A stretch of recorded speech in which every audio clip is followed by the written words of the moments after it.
ஆட்டுக்குட்டி முட்டையிட்டு கோழிக்குட்டி வந்ததுன்னு யானை குஞ்சி சொல்ல கேட்டு பூனை குஞ்சி சொன்னதுண்டு.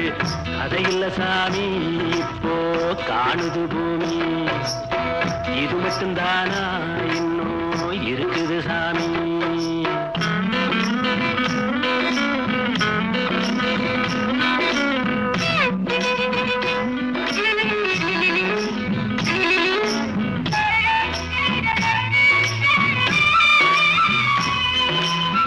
கூத்து மேல ராசாவுக்கு